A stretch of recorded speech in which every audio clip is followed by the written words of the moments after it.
Hello hello les amis, j'espère que vous allez bien. Nouvel épisode pour vous faire un genre de sketchbook tour. Ça faisait longtemps et je crois que j'en ai... Je sais même pas si j'en ai déjà fait, si, bah si sur le dernier Inktober. Enfin bref. Sketchbook tour sur un un sketchbook un peu spécifique. C'est pas un de mes derniers, c'est un qui date un peu plus, mais j'avais fait une vidéo dessus il y a très longtemps. Et j'avais... Elle est un peu datée maintenant, du coup, bah, pareil, j'en refais une, on s'en fout. Bon, sketchbook tour sur un espèce de carnet où je me suis lancé, comme d'habitude, un nouveau petit défi tout au long de ce carnet que j'ai réussi à tenir, que j'ai fait en quasiment un an parce que j'ai fait sur plusieurs trucs en même temps, bref, ça aussi on s'en fiche. L'idée de ce carnet de croquis, c'était de bosser un petit peu tout ce qui était chara design et puis de toujours un peu dans l'idée de lâcher prise un petit peu sur ma façon de dessiner, sur tenter des nouvelles choses, voilà. Donc pour ce faire, je vais expliquer un peu plus en détail une fois que j'aurai ouvert le carnet. On va pas rester sur une image de trois objets qui se battent, c'est un peu ridicule. Alors, pour ce faire, j'ai utilisé ce stylo à encre gel. Alors, en stylo, genre stylo Bic ou stylo P, est-ce qu'on va bien voir? Tac, tac, tac. Voilà, ce genre de stylo. Vous avez tout ce qui est les stylos B un petit peu classiques avec de l'encre un peu, moi ce que j'appelle de l'encre sèche à l'intérieur. Et de stylo Bic, un classique voilà, qui est très intéressant pour par exemple bosser des dégradés, faire des hachures, moi j'utilise pour ça. Et vous avez tout ce genre de stylo, c'est plus donc des stylos à encre gel où vous avez une encre beaucoup plus épaisse, plus grasse, qui met plus de temps à sécher, en fonction du papier, hein, c'est toujours pareil. Mais du coup qui fait des choses différentes. Et en fait ce stylo, je l'avais testé du coup avec de l'aquarelle que vous avez juste ici, sur un précédent carnet, je pars déjà en cacahuète.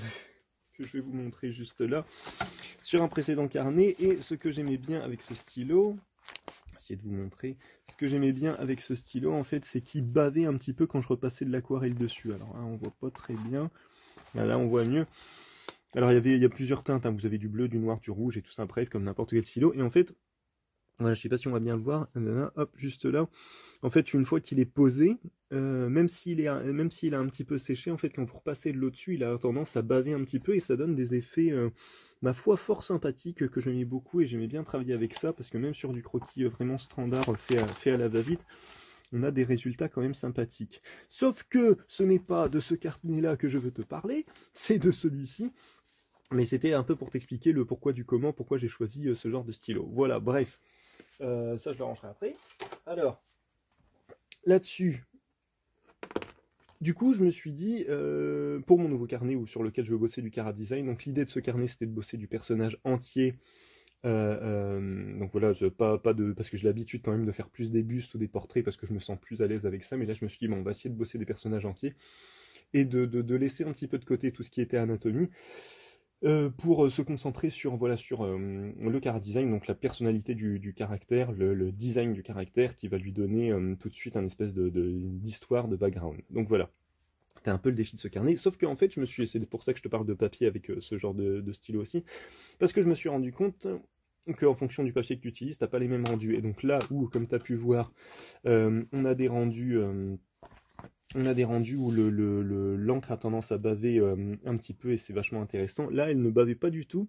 Donc au début, j'étais un petit peu déçu et au final, le carnet réagit même différemment. Le papier, forcément, comme tous les types de papier sont différents, réagit différemment même avec l'espèce de aquarelle gouache que j'utilise depuis un moment. Oui, si j'explique pas tout dans le bon sens, ça va pas aller. Alors maintenant, t'es habitué, hein.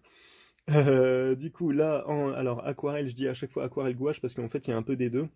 Il y a surtout de la gouache que je fais sécher en fait dans des godets d'aquarelle et je l'utilise comme de l'aquarelle. C'est un peu l'idée. Donc voilà, je fais sécher de la gouache, je fais mes couleurs, je mélange comme le vert que tu peux voir juste là qui a encore un petit peu de jaune. Je fais mes couleurs, je mélange et puis après j'utilise ça. J'avais déjà dit l'avantage de ça, je trouve que la gouache est nettement plus rapidement opaque que l'aquarelle de base. Et si on veut de la transparence, bah si, il suffit juste de rajouter plus d'eau en fait. Donc on a comment on dit ça, un champ des possibles au niveau de la transparence vers l'opacité qui est beaucoup plus intéressant à la gouache, je trouve, et les couleurs sont plus vives aussi, je trouve ça plus intéressant. Et en définitive, comme on peut... Là, j'ai eu un petit bug au niveau de ma voix. En définitive, Comme on peut la faire sécher et la réutiliser, bah, c'est à peu près le même principe que l'aquarelle, je trouve. Donc du coup, je suis parti là-dessus et ça me convient parfaitement depuis pas mal de temps. Et ça fait aussi que je peux acheter des tubes de gouache. Alors j'essaye de prendre de la gouache de qualité quand même, parce que tant qu'à faire, vu que j'en utilise très peu. Donc c'est de l'extra fine de chez Linel, je te mettrai le lien dans la description et qui fonctionne très très bien, super intéressante à utiliser. Ça a un coût, c'est un investissement, mais que voilà que tu vas faire perdurer dans le temps, vu que tu vas en utiliser très peu à chaque fois, vu que tu l'as fait sécher et que tu l'utilises au fur et à mesure. Voilà pour cette partie-là. On repart sur les carnets. On est déjà à 5 minutes de vidéo, c'est la fête. Sur le carnet, alors, donc l'idée, du coup, voilà, c'est je te disais, je te parlais de la gouache aquarelle parce que c'est ce que j'ai utilisé aussi sur ce carnet, avec un pinceau réservoir que je t'ai pas montré là, mais qui est juste ici. Regarde, comme ça, t'as tout. Hop, c'est nickel. Donc voilà. Et principe du coup du pinceau réservoir qui fait que je pouvais me balader avec ces quatre choses-là, ce petit carnet format A5 et ces petits outils-là pour voilà pour bosser là-dessus, pour bosser sur ce carnet et le bosser un peu partout parce que ça aussi c'est mon petit cheval de bataille aussi, je sais pas, c'est l'expression, je sais plus, on va dire que oui, c'est l'idée de pouvoir utiliser les outils que j'ai partout quand je veux, tout ça, j'essaye de pas m'encombrer, ou si je m'encombre, j'essaye de m'encombrer de petites choses que je peux emmener partout. Voilà, j'espère que tout ça est encore une fois clair. Alors, comme tu peux le voir, c'est un style de dessin complètement différent de ce que je fais d'habitude, même si ça ressemble un peu à ce que je fais un petit peu dans mes strips. L'idée, c'était encore une fois de travailler sans croquis, de vraiment travailler le trait et le travailler d'une certaine manière en fait, parce que moi j'ai tendance à travailler par couche, ce qui fait que même si je garde mon croquis, en fait j'ai un croquis de base, c'est juste que je le fais pas forcément au crayon et je le gomme pas. Mais du coup, en fait, j'ai un trait de croquis, je vais repasser par-dessus, mais tout en gardant la construction, parce que je trouve ça intéressant, je trouve que ça apporte de la profondeur. Là, c'est pas du tout le cas. Là, j'ai vraiment bossé, je vais repasser, on va pas rester sur le même à chaque fois. Là, j'ai vraiment bossé avec juste du trait simple, des formes simples, un peu bancales. J'ai essayé vraiment d'aimer mon trait. C'est à chaque fois ce que je dis, mais voilà, d'essayer de pas le tordre, de pas lui donner une certaine forme. Bah, s'il y a des tremblements, il y a des tremblements. S'il y a des choses qui sont pas finies, s'il y a des arrondis qui font pas arrondis, bah il y a des arrondis qui font pas arrondis et c'est pas bien grave. Et donc l'idée, bien sûr, c'était de travailler euh, sans référence la plupart du temps, même si tu vas voir qu'il y a des personnages que tu vas reconnaître. Et l'idée donc travailler sans référence, de faire sortir un petit peu un personnage comme ça de mon imagination et de lui donner un petit peu une teneur, une histoire, un truc, et essayer de varier un petit peu, voilà, varier les proportions, varier voilà, le caractère, comment on dit ça, j'ai plus le mot. Enfin, que ce soit un animal, un humain, un truc comme ça, une espèce de truc entre les deux, voilà. L'idée c'était de travailler un petit peu tout ça. Et en aquarelle, j'ai essayé de travailler de manière assez simple, c'est-à-dire que je mets une teinte, tiens, je vais le poser, en fait, je sais pas pourquoi je le tiens. De travailler avec du coup une teinte, je vais y arriver, une teinte seule, et en fait de rajouter la fameuse teinte soit de bleu ou de rouge que j'utilise assez souvent. Donc quand j'ai un dessin qui a une bonne homogénéité bleue, bah, j'utilise une teinte rouge très légère, je vais te rapprocher quand même pour que tu vois. Et très légère, ce qui fait qu'en fait, elle va se coupler avec la couleur du dessous et ça donne jamais la même couleur. Donc c'est intéressant avec une seule et même, un seul jus bleu ou rouge, on peut faire toute l'ombre du personnage et du coup on n'aura pas exactement les mêmes teintes alors que c'est la même couleur. Donc quelque chose de somme toute assez basique, mais je me suis dit que ça pourrait être intéressant de te le dire si jamais tu n'as jamais testé. Là, ça c'est un dessin de mon épouse qu'elle m'a fait dans mon carnet. Et Et voilà, donc il y a un peu de tout, j'ai essayé voilà, vraiment de varier, de me faire plaisir hein, dans ce que je crée, de faire des têtes un petit peu, voilà, caricature, genre, et vraiment de m'amuser. Donc comme je t'ai dit, de temps en temps, il y a des dessins avec référence. Donc voilà, c'était pour te montrer un peu tout ça. Il y a des choses un peu particulières. Il y a certains dessins que tu as dû voir passer parce que j'essaye, comme c'est du chara design, que j'ai essayé de leur donner du fond, une histoire et tout ça, bah du coup je leur ai écrit un petit truc à chacun. J'avais commencé ça, donc ah oui j'ai oublié de te dire, mais ce carnet il date de 2019 ouais, 2018-2019, tu vois. Donc il date un peu, hein, c'est pas pour te montrer ce que j'ai fait récemment, c'est surtout plus pour te montrer, j'en ai passé beaucoup là non, ah, non. Pour te montrer ce style de dessin parce que je trouvais ça intéressant et le challenge m'en a beaucoup apporté, m'a permis vraiment de me lâcher un petit peu dans mon trait, de me faire plaisir, tout ça. Donc voilà, encore une fois, il y a des trucs avec des références, des trucs... Petite coupure parce que mes enfants sont venus et je voulais éviter que tu entendes voilà, le bruit, le boxon et tout ça. J'ai réussi enfin j'ai réussi, je leur ai demandé d'être un peu silencieux pendant un certain temps. Donc si tu entends des bruits, c'est mes enfants qui crient, c'est normal. Ah, alors, donc du coup voilà. Je sais plus où j'en étais, du coup. Je te disais donc oui, bah, j'ai essayé voilà, de varier un petit peu les personnages, et donc du coup, toute cette espèce de demi-teinte que j'ai fait à chaque fois, j'utilise certainement pas les bons mots, mais on s'en fout, les teintes que j'ai fait par-dessus la couleur principale. L'idée, voilà, c'était vraiment de penser, de construire un personnage, de le construire rapidement pour être entre guillemets le plus honnête possible. Le plus honnête possible, on fait pas la liaison, le plus honnête possible dans avec mon imagination, avec l'image que je me faisais du personnage.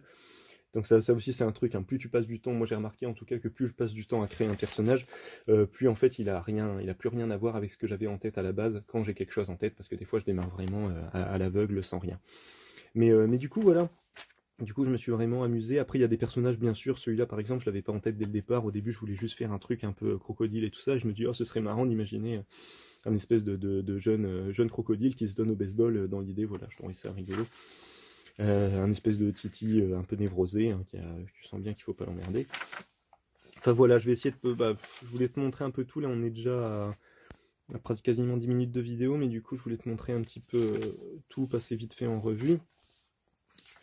Et du coup, j'ai toujours pas fini en fait d'écrire. Je te dis ça, ouais, j'écris des petites histoires pour chaque personnage et je n'ai toujours pas fini d'écrire les histoires de chaque personnage. Donc je vais m'y remettre parce que au-delà de ça, du coup, au-delà du dessin, de l'illustration, ce qui est super intéressant, c'est que ça me donne un autre challenge, donc qui est d'écrire un petit texte, d'essayer de pas me perdre justement comme ce que je suis en train de faire là, de pas me perdre dans mes pensées, mes dires et tout ça, et d'essayer de faire quelque chose de concret sur un personnage.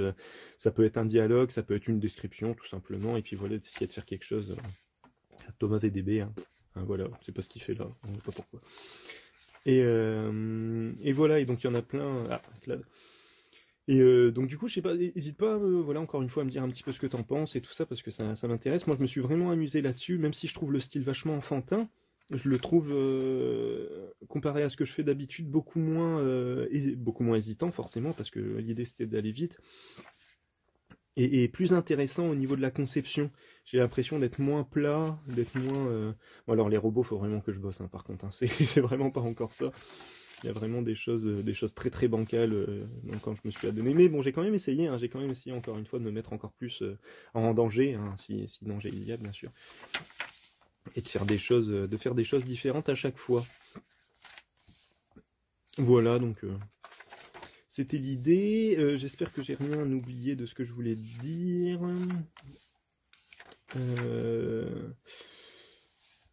Enfin bref, du coup, ouais, c'était vraiment, vraiment super intéressant à faire.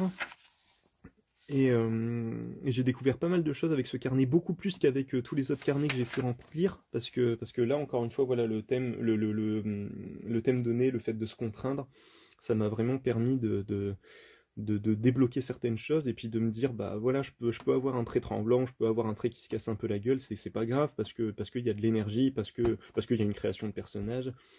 Ce que je te disais justement l'épisode précédent par rapport au fait de faire du strip et tout ça, que ça permet justement de te dire, bah c'est pas si grave que ça en fait de pas faire une main, un bras qui est un petit peu bancal ou qui fonctionne pas, parce que c'est un des trucs qui va permettre d'apprécier ton dessin. Ce qui va aussi permettre d'apprécier ton dessin, c'est la narration que tu lui donnes, c'est le dynamisme de la case. Enfin bref, je t'en avais déjà parlé dans l'épisode précédent.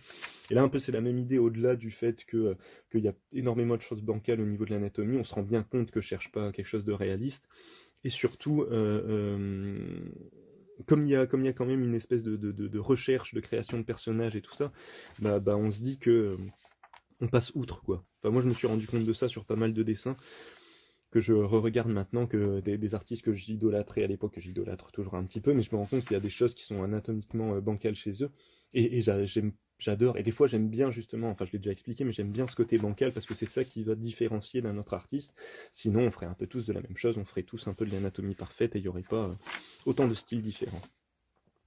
Il y en a qui me font encore marrer quand je les vois, mais du coup, voilà, ouais, j'ai vraiment, je me suis bien amusé avec celui-là. Donc voilà, je te les montre un peu tous. J'essaierai de continuer de faire des histoires dessus. Parce que ça m'éclate vraiment, et j'essaierai d'en refaire, de continuer. J'en ai refait un petit peu sur tablette et tout ça, j'ai refait de la créa de perso un peu dans ce style-là. C'est pas le même feeling que sur carnet, hein. Ça j'essaierai, je ferai un topo sur l'iPad dans pas longtemps, parce qu'il faut il faut que je t'en parle, c'est important. Du coup, voilà, pour ce truc entre numérique et traditionnel, parce que même si j'adore le numérique, il y a des choses en effet qui sont beaucoup plus faciles en traditionnel qu'en numérique, mais c'est même pas une question d'outils, c'est vraiment un truc, un feeling que tu peux avoir. Bah voilà, on a tout ça avec le papier, l'aquarelle, l'outil. Bref, bref. Donc voilà un petit peu l'idée de ce carnet. Voilà, il y a un petit peu de tout, tiens, un genre de Tintin. Ça, je venais de terminer le bouquin c'est La Voix du Sabre, Thomas Day, un vieux bouquin, je crois. Enfin bref, qui m'a beaucoup plu, il faut que je continue, Thomas Day d'ailleurs. Ça, c'était pour le Cara Design Challenge sur le thème des souris, tu vois, ça date un peu, hein, là on est ouais, en 2019. Enfin, bref, ça se termine en 2019. Enfin voilà, qu'est-ce que j'ai à la fin? J'ai rien du tout, qu'est-ce que j'ai fait? Ouais, ça c'était des essais pour voir un peu, et puis c'est des dessins avec ma fille. Voilà. Bah voilà, si t'as des questions, n'hésite pas. Si t'as si toi aussi tu fais ce genre de choses, ça m'intéresserait vachement vachement, avec un R, vachement de voir un peu ton taf et tout ça, ce que tu fais là-dessus. Donc n'hésite pas à en commentaire, tout ça, à m'envoyer des trucs. À chaque fois, ça me fait plaisir de recevoir vos avis, vos créations, tout ça, donc n'hésitez pas. Bon, encore une fois, j'espère que j'ai rien oublié, j'espère que j'ai été à peu près clair dans ce que je disais. Je te remercie beaucoup d'avoir tenu jusque-là dans le bordel qu'est mon cerveau, et je te dis à très bientôt. Merci beaucoup, à la prochaine, salut!